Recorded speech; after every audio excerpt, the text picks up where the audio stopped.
मैं 2 घंटे से बेहोश था। जब मेरी आँख खुली, तो मैं एक बहुत ही आलीशान कमरे के अंदर था। मैं जिस बिस्तर पर सो रहा था, वह बिस्तर बहुत ही मखमल था। तभी मैंने देखा मेरे सामने एक सोफ़ा रखा था और उस सोफ़े पर 3 लड़कियाँ बैठी थीं। जब मैं उन लड़कियों को देखा तो मैं घबरा गया, क्योंकि वो लड़कियाँ बिना उसके थीं। उन्हें देखकर ऐसा लग रहा था कि जैसे वो वाली मूवी की शूटिंग चल रही हो। वह तीनों लड़कियां आपस में बहुत कुछ बात कर रही थीं, लेकिन मुझे उनकी भाषा समझ में नहीं आ रही थी। तभी उनमें से एक लड़की मेरे पास आई और वो मुझे गिलास में पानी और कुछ गोलियां लाकर दी और बोली, लो यह गोलियां खा लो। मैंने कहा, मैं नहीं खाऊंगा, यह कैसी दवा है? तो वह लड़की बोली, खा लो, यह दवा खाकर तुम हम तीनों के साथ देर तक करोगे। मैंने कहा, मैं यह दवा नहीं खाऊंगा। तो लड़की बोली, अगर तुम यह दवा नहीं खाओगे तो मैं तुम्हारे लिए अच्छा नहीं होगा। उनके डर के मारे फिर मैं वह गोलियां खा ली। खाने के बाद पता नहीं मेरे शरीर में क्या होने लगा। मेरा वह सब करने का बहुत मन करने लगा। मैंने कहा, तुम लोग मुझे जाने दो, मेरे घर वाले मेरा इंतजार कर रहे हैं। तो वह लड़कियां बोली, चले जाना, लेकिन पहले हमारा मन तो भर जाए।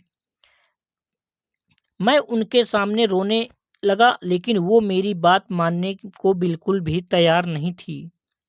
उसके बाद उन लड़कियों ने मेरा हाथ पैर बांधकर मुझे बेड पर लिटा दिया।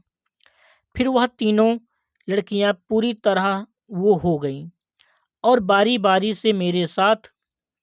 दोस्तों, आज की कहानी में जब मैं काम पर से घर लौट रहा था, तो 3 अमीर घर की लड़कियां ने मुझे किडनैप कर लिया था और अपने घर पर ले जाकर मेरे साथ बारी-बारी से करने लगी। भाई लोग, मैं उत्तर प्रदेश का रहने वाला हूँ, लेकिन अभी मैं अपने परिवार के साथ दिल्ली में किराए के घर में रहता हूँ। यहाँ पर मैं एक फैक्ट्री में काम करता था और उसी से अपने घर का पेट पालता था। मेरी पत्नी थोड़ी लालची किस्म की थी। वह मुझे रोज़ तरह-तरह के फरमाइश करती थी, लेकिन मैं उसकी बात नहीं सुनता था।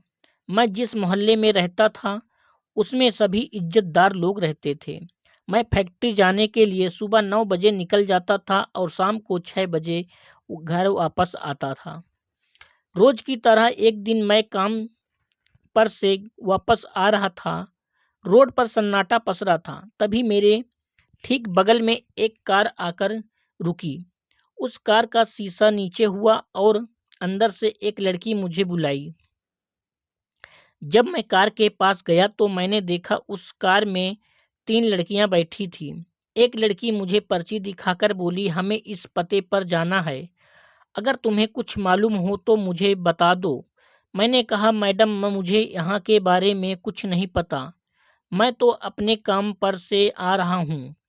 तभी उसमें से एक लड़की ने मेरे चेहरे पर अचानक से कुछ ठंडा-ठंडा केमिकल फेंक दिया, जिससे पहले मुझे कुछ समझ आता, मैं बेहोश हो चुका था। 2 घंटे बाद जब मुझे होश आया तो मैं एक बहुत ही आलीशान कमरे में के अंदर था। उस कमरे में एक से बढ़कर एक कीमती चीज़ रखी थी। मैं जो कुछ भी देख रहा था उसे मैं अपने जीवन में कभी नहीं देखा था। तभी मैंने देखा उसी कमरे में सोफे पर 3 लड़कियां भी बैठी हैं। उन लड़कियों को देखकर मैं घबरा गया। लड़की पूरी तरह वैसी थी। मैंने कहा, यह तुम लोग मुझे कहाँ ले आई हो? तो उनमें से एक लड़की बोली, आज की रात तुम अपनी ज़िंदगी को कभी भूल नहीं पाओगे, क्योंकि आज तुम हम तीनों के साथ मौज करोगे। मैंने कहा, मुझे घर जाने दो, मुझे कुछ नहीं करना। तो एक लड़की मुझे धमकाने लगी और बोली, चुपचाप हमारी बात मान लो, नहीं तो हम तुम्हें यहीं से गायब कर देंगे, फिर तुम कभी घर नहीं जा पाओगे। उनकी बातें सुनकर मैं शांत हो गया। उसके बाद वह तीनों लड़कियां बारी-बारी पूरी तरह वो हो गईं और एक-एक करके मेरे साथ वो करने लगी।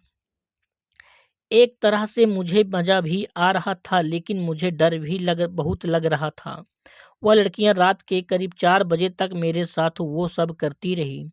मेरी हालत काफ़ी ख़राब हो चुकी थी। उसके बाद जिस तरह वह मेरा हाथ पैर बांध कर लाई थी, उसी तरह मुझे सड़क पर छोड़ आई। उसके बाद मैं बहुत घबरा गया था और भागकर अपने घर पहुंचा। जब मैं अपने घर वालों को यह घटना बताई तो वह सब भी परेशान हो गए। मेरी बीवी बोली, चलो जो हुआ सो हुआ, कम से कम उन लड़कियों ने तुम्हें कुछ किया तो नहीं। अगर वह चाहती तो कुछ भी कर सकती थी।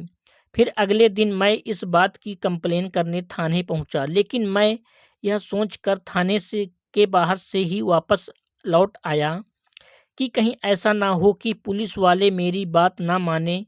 फिर उस दिन के बाद मैं जब काम से वापस आता तो रास्ते भर सतर्क रहता हूँ।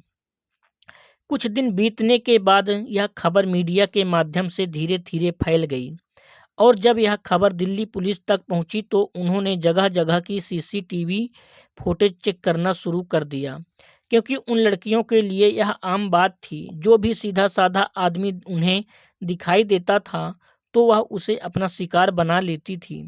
दोस्तों, हमारी यह कहानी कैसी लगी, कमेंट में ज़रूर बताना और आपको बहुत कुछ सीखने को मिला होगा। आपका बहुत-बहुत धन्यवाद मेरे दोस्तों।